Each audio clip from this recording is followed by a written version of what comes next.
Good morning to all of you. आज आपण financial अकाउंटिंगचा दुसरा महत्त्वाचा chapter final accounts of sole trader हा सुरुवात करणार आहोत. मागे आपण इंट्रोडक्शन टू फायनान्शियल अकाउंटिंग हा चॅप्टर बघितला होता. त्यामध्ये जर्नल लेजर या संबंधीचे आपण प्रॉब्लेम सोडवलेले होते आणि आता आपण दुसऱ्या चॅप्टरला सुरुवात करूया. चॅप्टरचं टायटल आहे final accounts of sole trader. Final accounts of sole trader हा चॅप्टर मला वाटते तुम्हाला कदाचित 12वीला झालेला असेल. त्यामुळे हा चॅप्टरसुद्धा समजून घेताना किंवा अभ्यासताना तुम्हाला अजिबात कसलीच अडचण जाणार नाही. फक्त मी ज्या गोष्टी सांगतो तेवढ्या गोष्टीवर जर तुम्ही चांगल्या पद्धतीनं फोकस केलं समजा तर हा सुद्धा चॅप्टर तुम्हाला 100% समजेल. महत्त्वाचा मुद्दा म्हणजे आता final accounts of sole trader. आता final accounts for sole trader म्हणजे एकल व्यापारी संस्थेचे जे अंतिम लेखे आहेत हे अंतिम लेखे कसे प्रिपेअर केले जातात फायनल अकाउंट्स. आता फायनल अकाउंट्स प्रिपेअर करण्यामागचं महत्त्वाचं कारण it shows the final result of the business done. म्हणजे हे महत्त्वाचा मुद्दा फायनल अकाउंट काय करते की व्यवसायाचा जो फायनल रिझल्ट्स आहे ते शो करते. बॅलन्स शीटच्या माध्यमातून असेल, प्रॉफिट अँड लॉस अकाउंटच्या माध्यमातून असेल, ट्रेडिंग अकाउंटच्या माध्यमातून असेल. आणि it is useful for the finding out profit and loss. महत्त्वाचा मुद्दा म्हणजे बिझनेस प्रॉफिटमध्ये आहे का लॉसमध्ये आहे हे शोधण्यासाठी final accounts of sole trader महत्त्वाची भूमिका निभावते. With the help of profit and loss account. Profit and loss अकाउंटच्या माध्यमातून आपण समजू शकतो व्यवसायाला किती प्रॉफिट आहे किंवा किती लॉस आहे. त्यामुळं सोल ट्रेडरच्या दृष्टिकोनातून फायनल अकाउंट्स हे खूप महत्त्वाचे आहेत. आता final account of sole trader consist of म्हणजे कोणकोणते घटक त्यामध्ये कन्सिस्ट आहेत. त्यामध्ये ट्रेडिंग अकाउंट आहे, प्रॉफिट अँड लॉस अकाउंट आहे आणि त्यानंतर बॅलन्स शीट. या 3 गोष्टी तुम्हाला प्रिपेअर करायच्या आहेत. Trading account, profit and loss account आणि बॅलन्स शीट. आता 3 हे जे अकाउंट्स आहेत हे तुम्हाला या चॅप्टरमध्ये प्रिपेअर करावे लागणार आहेत किंवा या संबंधीचे प्रॉब्लेम तुम्हाला येतील. ट्रेडिंग अकाउंट सोडवण्याचे, प्रॉफिट अँड लॉस अकाउंट आणि बॅलन्स शीटचे. आता ट्रेडिंग अकाउंटचं महत्त्वाचं काय रोल आहे. Trading account prepare to find out gross profit और gross loss in the business during the accounting year. म्हणजे ट्रेडिंग अकाउंट तयार करण्यामागचा महत्त्वाचा उद्देश म्हणजे एकंदरीत त्या वर्षामध्ये किती ग्रॉस प्रॉफिट झालेला आहे, ढोबळ नफा आपण ज्याला म्हणतो, किंवा किती ग्रॉस लॉस झालेला आहे त्या व्यवसायाला हे शोधण्याचं काम ट्रेडिंग अकाउंटच्या माध्यमातून होत आहे. त्यामुळं ट्रेडिंग अकाउंट फायनल अकाउंट्स काढताना प्रिपेअर करावं लागतं. त्यानंतर आता ट्रेडिंग अकाउंटचा प्रोफॉर्मा तुम्हाला स्क्रीनवर दिसतच आहे किंवा याचा PDF आहे, मी ती ग्रुपमध्ये टाकेन. आता ट्रेडिंग अकाउंट 2 विभागामध्ये विभागले, DR rupees and CR rupees. आता सुरुवातीला ट्रेडिंग अकाउंटचा जो प्रोफॉर्मा आहे त्या DR साईडला कोणकोणते आयटम येतात त्या अनुषंगानं आपण चर्चा करू आणि त्यानंतर CR साईडला कोणकोणते आयटम येतात त्यासंबंधी आपली चर्चा होईल. आता trading account particular rupees DR and CR हे 2 विभागामध्ये त्याची विभागण्यात आहे. DR बाजू बघू सुरुवातीला त्यामध्ये काय येईल, to opening stock of raw material. स्टॉकचा ओपनिंग असेल, रॉ मटेरियलचा ओपनिंग स्टॉक असेल तो असेल. त्यानंतर मटेरियल्स फिनिश्ड गुड्स असेल तर ते. त्याच्यानंतर WIP वर्क इन प्रोग्रेस. त्यानंतर परचेसेस. त्याच्यानंतर लेस रिटर्न वगैरे असेल, परचेस रिटर्न तर लेस करायचं. त्यानंतर टू फ्राईट भाडे. त्याच्यानंतर कॅरेज इनवर व्यवसायात रॉ मटेरियल नेण्यासाठी लागणारा खर्च, wages, unloading charges, octroi duty, coal, gas, oil, fuel, factory, manufacturing expenses, royalty, steam, lighting, electricity of factory, incidental charges, motive power.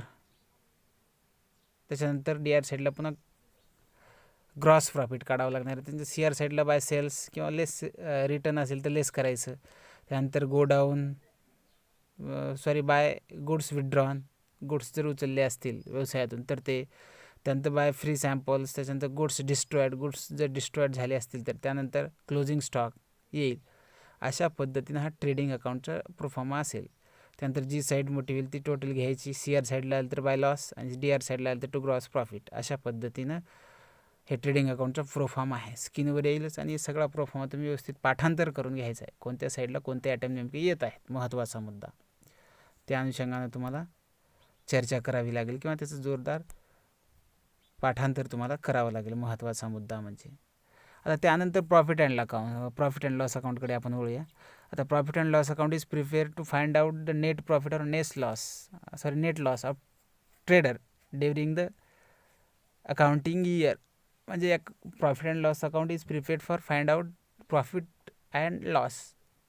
महत्त्वाचा मुद्दा म्हणजे व्यवसायामध्ये त्या एकंदरीत वर्षामध्ये किती प्रॉफिट झालेला आहे आणि एकंदरीत वर्षामध्ये किती लॉस झाला आहे हे फाइंड आउट करण्याचं महत्त्वाचं कार्य प्रॉफिट अँड लॉस अकाउंटच्या माध्यमातून होते. आता debit side of the profit and loss account all the expenses and losses are recorded and credit side all income and gains are recorded. Debit साईडला जेवढे काही एक्सपेन्सेस आहेत ते सगळे रेकॉर्ड केले जातात आणि क्रेडिट साईडला जेवढे काही इन्कम गेन्स होईल व्यवसायाला ते प्रॉफिट अँड लॉस अकाउंटच्या CR साईडला महत्त्वाचा मुद्दा म्हणजे रेकॉर्ड केले जातात. आता प्रॉफिट अँड लॉस अकाउंटचा प्रोफॉर्मा तुम्हाला स्क्रीनवर दिसत आहे. त्याचे प्रॉफिट अँड लॉस अकाउंट बी ट्रेडिंग अकाउंटसाठी 2 विभागामध्ये बघणे, DR पर्टिक्युलर रुपीज CR म्हणजे DR CRमध्ये 2 विभागामध्ये विभागणे. आता DR साईडला कोणकोणते आयटम येतील म्हणजे सगळे खर्चाचे आयटम येतील. व्यवसायामध्ये जो खर्च झालेला आहे वास्तविकता ऑफिशियल खर्च, त्यामध्ये salary, rate taxes, legal charges, interest, repairs, commission, insurance, printing and stationery, postage and telegram, audit fees, carriage outward, export duty, advertisement, bad debts, depreciation on assets, travelling expenses, discount, sundry expenses, general expenses, management expenses, हे सगळे DR साईडचे खर्चाचे item आहेत. त्यानंतर CR साईडला उत्पन्नाचे कोणकोणते item आहेत ते बघूया आपण. त्यामध्ये discount by commission, interest received by rent, received sundry income, interest on drawings by RDD old, net loss. आणि DR साईडला नेट प्रॉफिट म्हणजे DR साईड करून मोठी झाली तर CR साईडला नेट लॉस येईल आणि CR साईड मोठी झाली समजा अमाऊंटची तर DR साईडला नेट प्रॉफिट येईल. महत्त्वाचा मुद्दा म्हणजे अशा पद्धतीनं हे प्रॉफिट अँड लॉस अकाउंटचा प्रोफॉर्मा आहे. हे 2 घटक झालेले आहेत, त्यामध्ये ट्रेडिंग अकाउंट आणि त्याच्यानंतर प्रॉफिट अँड लॉस अकाउंट. आणि त्याच्यानंतर तिसरा महत्त्वाचा घटक आहे फायनल अकाउंटचा बॅलन्स शीट.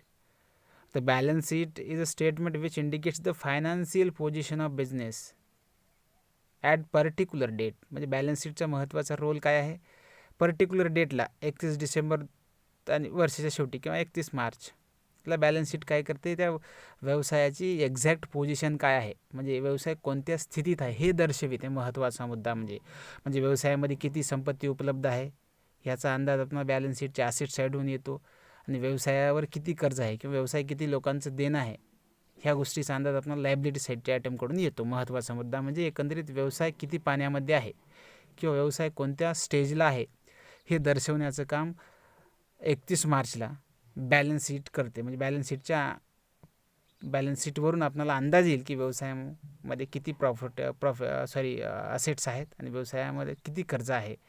म्हणजे एकंदरीत व्यवसायाची वास्तविक परिस्थिती आपल्याला बॅलन्स शीटच्या माध्यमातून समजते कोणत्याही व्यवसायाची. म्हणून फायनल अकाउंट्स प्रिपेअर करताना हे 3 घटक फार महत्त्वाचे आहेत. त्यामध्ये ट्रेडिंग अकाउंट, त्याच्यानंतर profit and loss account and balance sheet. आता बॅलन्स शीटच्या प्रोफॉर्मा आपण बघूया. तर बॅलन्स शीटचा proforma liability rupees, assets rupees. आता लायबिलिटी साईडला कोणकोणते आयटम, कॅपिटल असेल तर त्याच्यामध्ये प्लस, नेट प्रॉफिट असेल तर प्लस करायचं, नेट लॉस झालं तर मायनस करायचं. त्याच्यानंतर इंटरेस्ट ऑन कॅपिटल, त्याच्यानंतर ड्राविंग्स, इंटरेस्ट ऑन ड्राविंग, त्याच्यानंतर sundry creditors, bills payable, loans, bank overdraft, unpaid expenses, debenture, advance income, हे सगळे आयटम लायबिलिटी साईडचे आहेत. महत्त्वाचा मुद्दा म्हणजे रुपीजमध्ये त्याची अमाऊंट येईल जे काही असेल ते. त्यानंतर असेट साईडला goodwill, land and building, plant and machinery, furniture, premises, instruments, investments, cash in hands, cash at bank, bills receivable, sundry debtors, prepaid expenses, closing stock, loose tools and spare parts, हे सगळे ॲसेट्सचे items आहेत. महत्त्वाचा मुद्दा म्हणजे अशा पद्धतीने हे balance शीटचा प्रोफॉर्मा आहे. त्यामध्ये लायबिलिटी साईडचे आयटम आणि त्यानंतर ॲसेट साईडचे आयटम हे सगळे आयटम्स आहेत. हे 3 घटक महत्त्वाचे आहेत. त्यामध्ये trading account, profit and loss account आणि त्यानंतर